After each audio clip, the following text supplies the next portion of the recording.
পরিশ্রম তো পণ্ডশ্রম ছাড়া কিছু নয়। সে কারণে উনি বলেছেন আমি যথাযথ উদ্যোগ নেব। আমরা সেখানে বলেছি একটি আদেশের মাধ্যমে এটাকে সাংবিধানিক মর্যাদা দিতে হবে। এটা কনস্টিটিউশন নয়, এটা হচ্ছে এক্সট্রা কনস্টিটিউশনাল অ্যারেঞ্জমেন্ট, যেটা কোনো সরকার এরকম একটি পরিস্থিতি পড়লে দেওয়ার এখতিয়ার রাখে। এবং উনি আমাদের সাথে একমত হয়েছেন যে একটা আদেশের মাধ্যমে এটা হবে। কারো কারো কাছে এটা কেউ বলেছেন অধ্যাদেশ দেওয়ার জন্য। অধ্যাদেশ খুব দুর্বল। অধ্যাদেশে এগুলার সাংবিধানিক মর্যাদায় যাওয়ার মতো স্ট্রেংথ অধ্যাদেশে নেই। কিন্তু আদেশ ইজ ইকুইভ্যালেন্ট টু সাংবিধানিক পরিবর্তন, পাওয়ার এবং অথরিটির দিক থেকে। ইতিমধ্যে অনেক এক্সপার্ট কমিটি, ঐকমত্য কমিশন তৈরি করেছে, তারা বৈঠক করেছে। আমরা আমাদের এক্সপার্ট কমিটির সাথে বসেছি। আমাদের এক্সপার্ট কমিটি আবার ঐকমত্য কমিশনের এক্সপার্ট কমিটির সাথে বসছে।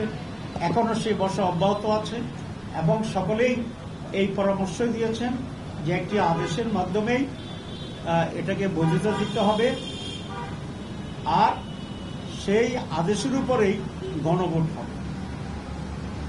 আমরা এটা ক্লিয়ারলি বলে আসছি। উনি আমাদের কথায় কনভিন্সড হয়েছেন বলে আমাদের মনে হয়। আমরা আশা করি তিনি সেই দিকে যাবেন।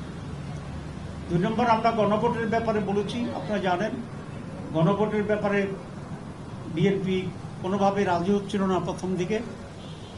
আমরা এটা জোর দিয়েছিলাম, কিন্তু শেষ পর্যন্ত বিএনপি গণভোটে রাজি হয়েছে। আমরা বিএনপিকে ধন্যবাদ জানাই। এখন তারপরেও তারা একটা জটিলতা তৈরি করার চেষ্টা করছে। সেটা হচ্ছে গণভোট এবং জাতীয় নির্বাচন একদিনে হইতে হবে। দুটো একেবারে আলাদা জিনিস। একটা হচ্ছে জাতীয় নির্বাচনে জনপ্রতিনিধিরা নির্বাচিত হয়ে দেশে কারা সরকার চালাবে সেটা সিদ্ধান্ত, আর গণভোট হচ্ছে আমাদের কতগুলো রিফর্মস, সংস্কার, যেগুলো কিভাবে সরকার পরিচালনা হবে, কিভাবে নির্বাচন সুষ্ঠু হবে, কিভাবে প্রধানমন্ত্রীর ক্ষমতা থাকবে, এসব মৌলিক বিষয়। এটার সাথে এটার কোনো রিলেশন নেই। সেই জন্য আমরা বলেছি গণভোটের মাধ্যমে রিফর্মস কমিটি আলাদাভাবে এটাকে পাশ করতে হবে। জনগণ যদি চায় রেফারেন্ডামে, জনগণ যদি হ্যাঁ বলে পাশ হয়ে গেল, জনগণ যদি না বলে পাশ হবে না, কারণ এটা জনগণই সর্বোচ্চ ক্ষমতার পায়। আর যদি জনগণ হ্যাঁ বলে তাহলে সেটার ভিত্তিতেই নির্বাচনের সাথে সম্পৃক্ততা আছে। যেমন আপার হাউস, তো আপার হাউস ইলেকশন হবে।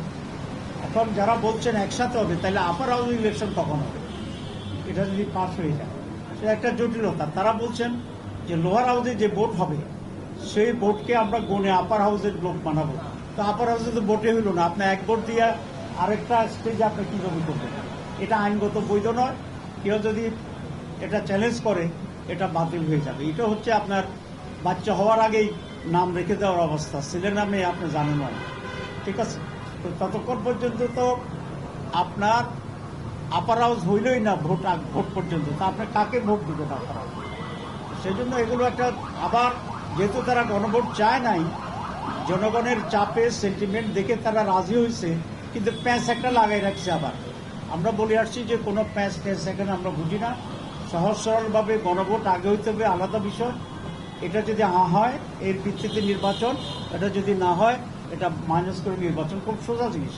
এখন প্রশ্ন তুলেছে তারা যে সময় আছে কিনা। সময় আছে। আপনারা জানেন 2টা গণভোট হয়েছে বাংলাদেশে, 3টা হয়েছে। এর মধ্যে একটা হয়েছে 21 দিনের ব্যবধানে, একটা হচ্ছে 17 দিনের ব্যবধানে। আমরা বলেছি নভেম্বরের লাস্টে গণভোট করেন, প্রায় 1 মাসের বেশি সময় আছে। তারপরে আরও 2.5 মাস থাকবে জাতীয় নির্বাচনের জন্য। সুতরাং এখানে সময়ের কোনো সমস্যা না। প্রশ্ন তোলা হয়েছে অনেক খরচ হবে না, অনেক খরচ হবে না। কারণ আমরা যে বাক্স কিনব 2টা নির্বাচনের জন্য কিনব, আমরা যে মেশিনারিজ কিনব সব 2টার জন্য কিনব। এখানে শুধু খালি ছোট একটা কাগজ আর যাতায়াত ভাড়া, এই কয়েকটি হবে। তো জাতীয় স্বার্থের জন্য যেভাবে কোটি কোটি টাকা আমরা নির্বাচন করি, কেউ যদি এটা বলে যে নির্বাচন দরকার নাই কারণ এখানে প্রায় 1000 কোটি টাকা খরচ হয়, তো এটা কি যুক্তিগ্রাহ্য হবে? হবে না। তো দেশের কল্যাণের জন্যে কিছু টাকা খরচ করে একটি সুষ্ঠুতার সাথে যদি আমরা জাতীয় নির্বাচনে যেতে পারি, তাহলে এটাই সবচেয়ে উত্তম। মানুষ বুঝলো যে সে কৃষির উপর ভোট দিচ্ছে, কোনটা কোনটা রিফর্মস হলো, কোনটা হলো না। এই জন্য 3 নম্বর প্রশ্ন জটিলতা তৈরি করছে যে নোট পয়েন্টস অফ ডিসেন্ট, যেটা নোট অফ ডিসেন্ট যেটা, তো নোট অফ ডিসেন্স বা পয়েন্ট অফ ডিসেন্ট যেটা আছে, এটা রেফারেন্ডার কোনো সাবজেক্ট হতে পারে না। যেমন আমরা 31টি দল আলোচনা করেছি, 29টি আমরা একমত হয়েছি, সেটাই তো সিদ্ধান্ত হয়েছে। 2 দল বলছে আমরা মানি না, তাহলে সিদ্ধান্ত তো হয়েছে একটা, আপনার সিদ্ধান্তের সাথে দ্বিমত, এটাই তো নোট অফ ডিসেন্ট। তো যেটার সিদ্ধান্ত এটার উপরে রেফারেন্ডাম হবে। একটা দল মানি না, 2টা দল মানি না, এটার উপর তো রেফারেন্ডাম হইতে পারে না। তাহলে 31টা দলের 31টা নোট অফ ডিসেন্ট আছে, তো সেগুলো কি ওইভাবে হবে? সেটা হইতে পারে না। সুতরাং এগুলো একটা জটিলতা তৈরির একটা প্রক্রিয়া।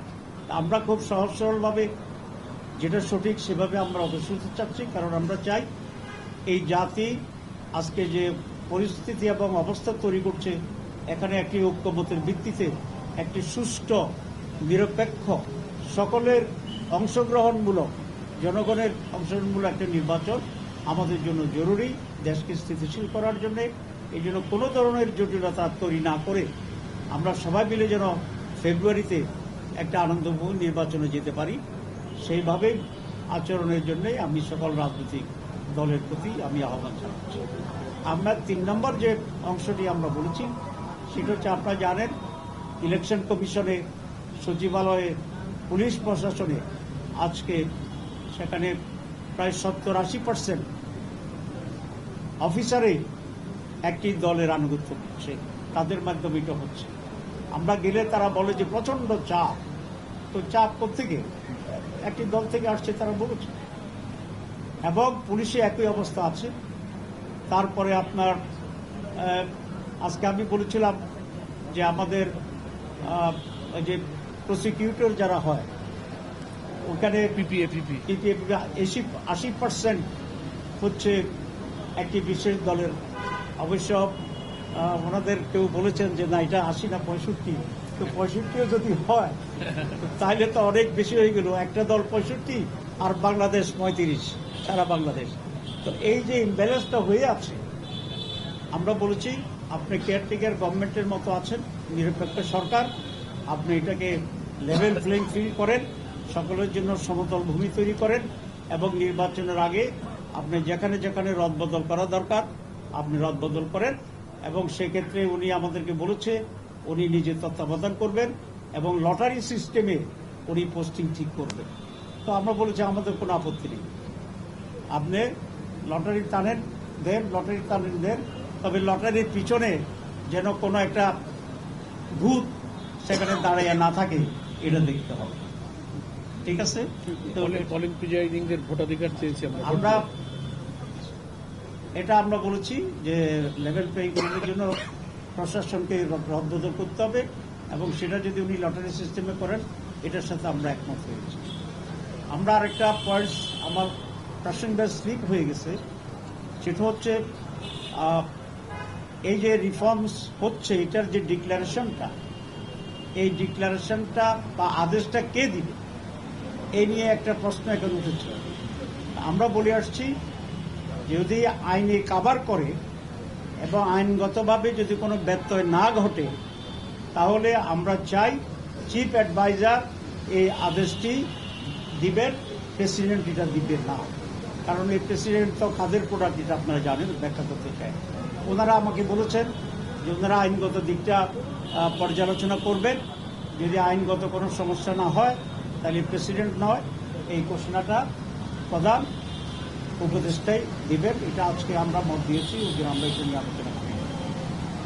এরপরে যেটা আমরা বলেছি সেটা হচ্ছে বিভিন্ন জায়গায় আইন শৃঙ্খলা পরিস্থিতির অবনতি ঘটছে, এবং কবিরহাট নামে নোয়াখালীর একটা জায়গা আপনারা দেখেছেন 2 দিন আগে ছাত্র শিবিরের একটা মিটিং হয়েছিল, সেখানে বিএনপির লোকেরা প্রকাশ্য হামলা করেছে, আপনারা কাভার করেছেন, জাতীয় দৈনিকে আসছে, আপনাদেরকে ধন্যবাদ জানাই।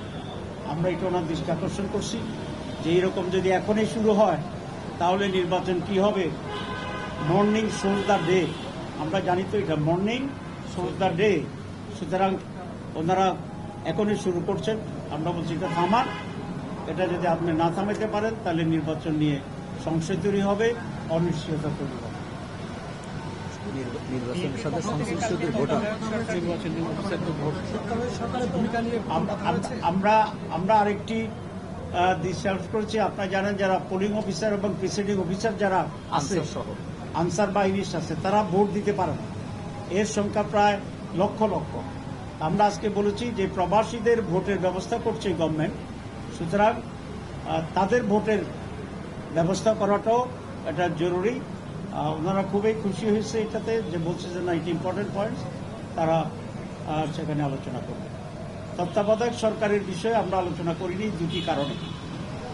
এক, তত্ত্বাবধায়ক সরকারটা ব্যাপারে এখনো সুপ্রিম কোর্টে শুনানি হচ্ছে, সুতরাং সুপ্রিম কোর্টের যে দুইটা প্রিজুডিস, আমরা সুপ্রিম কোর্টের রায়ের অপেক্ষায় আছি। সুপ্রিম যে রায় দেয় সেই লাইনে আমরা তখন কেয়ারটেকার ইস্যুটা আমরা সেখানে আলোচনায় আনব। কারণ এখনই যদি আমরা করি তাহলে এটি ইমেচিউরড হবে এবং সেটার যথার্থতা নাও হতে পারে। আমরা মনে করি এই গভর্নমেন্ট এখন যেটি ইন্টারিম আছে, তারা এখন ইন্টারিম থাকবে। যদি কোনো ব্যত্যয় না হয় সুপ্রিম কোর্টের অর্ডারে, তাহলে এই সরকারেই কেয়ারটেকার সরকারের ভূমিকা পালন করবে, এটা আমরা আশা করি, এবং সেই হিসাবে তারা যথার্থ ভূমিকা সেখানে অবশ্যই। প্রধানমন্ত্রী আমাদের বক্তব্য খুবই শুনেছেন। আমাদের ধারণা যে আমাদের যুক্তি উনি আমাদের যুক্তিকে বিরোধ দিচ্ছেন বলে আপনি মনে করেন। আর আমরা সরকারের যারা উপদেষ্টা আছে তাদের ব্যাপারে বলেছি, সকলের ব্যাপারে নয়। আমরা বলেছি কিছু কিছু লোক আপনাকে বিভ্রান্ত করে, আপনার প্রতি আমাদের আস্থা আছে, কিন্তু আপনার কিছু লোক আপনার পাশে আপনাকে বিভ্রান্ত করে এবং ওরা কোনো একটা দলের পক্ষে কাজ করে। আমরা মনে করি তাদের ব্যাপারে আপনাকে হুঁশিয়ার থাকা দরকার, সচেতন থাকা দরকার।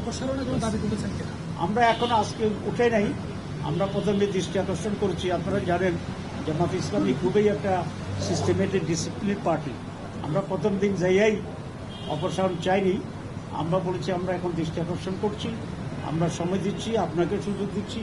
যদি না হয় তাহলে আমরা যা যা করণীয় সেগুলোর ব্যাপারে আমরা চিন্তা করবো। আমরা সেটা করব।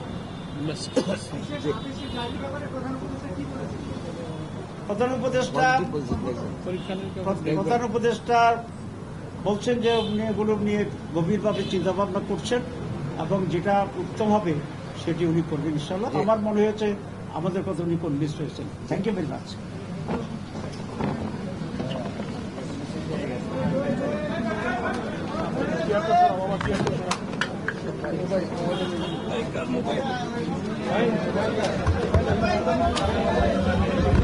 নিজেরটা টান দিয়ে আরেকজনটা ফালাবেন না, নিজের স্বার্থ খালি দেখবেন না, সাবধানে